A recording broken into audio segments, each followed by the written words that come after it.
نبی پاک صلی اللہ تعالی وسلم فرماتے ایک شخص تھا بنی اسرائیل میں، بڑا مالدار تھا، تو پھر اس پہ غربت آ گئی۔ جب غربت آئی تو رو پڑا، کہنے لگا اے اللہ میں غریب ہو گیا ہوں، میری مدد فرما، میں نے بڑی نافرمانی کی ہے تیری۔ مالدار جب تھا تو بڑی موج کی، یا اللہ میں نے بڑی اب نہیں کروں گا، مجھے اس غربت سے نکال۔ تو اللہ نے فرشتوں سے کہا کہ دے دو جو مانگتا ہے۔ فرشتے کہنے لگے یا اللہ یہ توبہ کر کے نہیں آیا، ڈر کے نہیں آیا، یہ تو الجھ گیا تب آیا ہے۔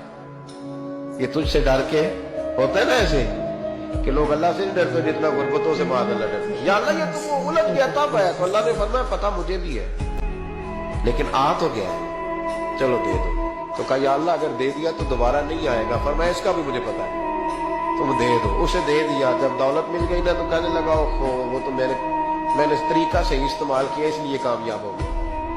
پھر کچھ وقت گزرا تو پھر الجھ گیا، پھر قرضے چڑھ گئے، پھر سارے اولاد کر کہنے لگا یا اللہ اب نہیں کرتے، ہم معاف کر دے۔ 70 دفعہ توبہ کی اور 70 دفعہ توڑی۔ حبیب کریم فرماتے ایک دن بستر پہ تھا، آسانی تھی، 70 دفعہ فرشتوں نے کہا یا اللہ یہ جھوٹا ہے، جھوٹ بولتا ہے، یہ تو غربت ہے، یہ تو تیری بارگاہ میں آیا ورنہ کبھی نہ آتا، بیمار ہوا ہے تو آیا، اس کا تو بچہ بیمار ہوا ہے تو آیا ورنہ کبھی نہ آتا۔ 70 دفعہ توبہ توڑی۔ ایک دن رات کو بستر پہ لیٹا تھا، دولتیں بھی تھی، آسانیاں بھی تھی، دل میں خیال آیا میں کتنا جھوٹا ہوں، جب الجھ جاتا ہوں تو اس کے دروازے پہ جاتا ہوں اور وہ کتنا قریب ہے، مجھے خالی نہیں لوٹاتا۔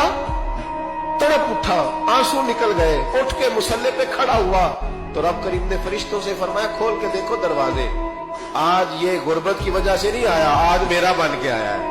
تو یا اللہ پہلے تو دولت دیتا تھا، آج کیا دے گا؟ تو محبوب فرماتے اللہ فرماتے ہم نے اسے بغیر حساب کتاب جنت عطا کرو۔